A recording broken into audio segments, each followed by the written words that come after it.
تاپه منیخیل تا سلام پیش کوم په د اعزاز باندې چې هغه نن د قوم کوکو خیل شمله اوچته کړه دا کم عزت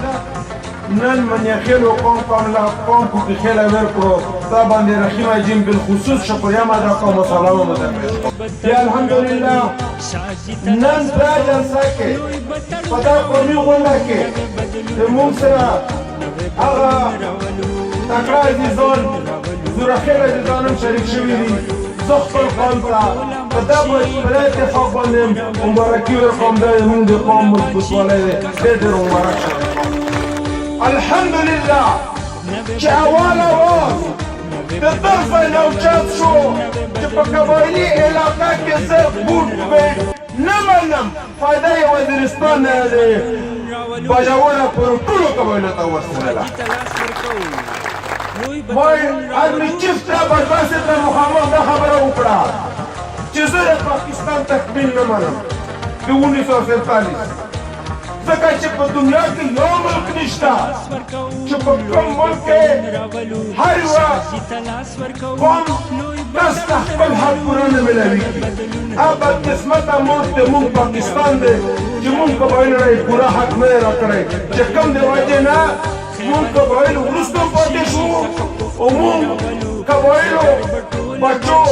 هغه شانتې مخکې ترقي ونه کړه لکه څنګه نورو قومونو موږ د ادارو خلک هم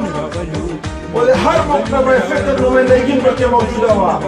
چې بالکل دا زمانه چې کومه خبره افریدي صاحب ته وکړه دا د تکمیل پاکستان اوس کېږي چې کله قبایلو ته پوره حق میلاو شي نو زه انشاءالله چې تاسې قبایل د خیبر پښتونخوا سره یو ځای شو خیبر پښتونخوا نه خو پرېږده انشاءالله ما دغو بچو نه کړي وزیر اعظم جوړېږي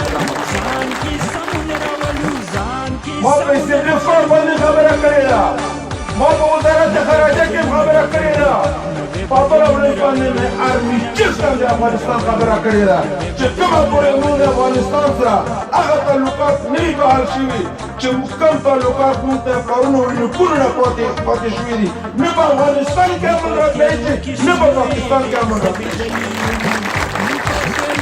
موضوع سره کتر ممبر کې کم سړي دا ثابت کړه چې په خپله حلقه کې یې مانه ډېر ډیولپمنټ کړی دی زه به کومه تاسې ته وایم چې زه د تاسې مشرانې قابل نه یم تاسې ځان نه بل څوک خوښ کړو هغه ممبر جوړ کړو که چا دا ثابت کړه ماته چې مانه چا زیات د حکومت خلک دا غواړي چې ما سکیم ونه شي ځکه چې هغه باندې پوه دي چې موږ د بسترو د ګل کولو والا څوک دی ځکه هغه زما هر یو پروجیکټ نه کار کوي دا یې وشوه چې اوس 220 ایلی ګریډ بل الحمدلله په شاکس کې منظور شو چې ما ته یو عبدې والا ویل چې تا خو سپین منظور کړو اوس دې ویلي وباسه چې څومره دی خوښ دی نو انشاءالله بجلي په سړی عمر لپاره په دا څلور میاشتې درنه کې په شلو زرو تقریرونو کې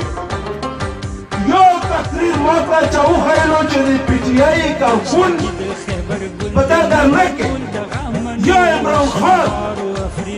د قبایلو د اواز د اوچتېدو لپاره کړی وي نو زه به یې ومنم خو که نه وي نو ځوانان دې دا ومني دا زه ته باندې خپل حق ګڼم چې ما د تاسو لپاره د هغه حق اواز اوچت کړی دی چې د کم حق د نواز شریف بچو ته حاصل دی کم حق د عمران خان بچو ته حاصل دی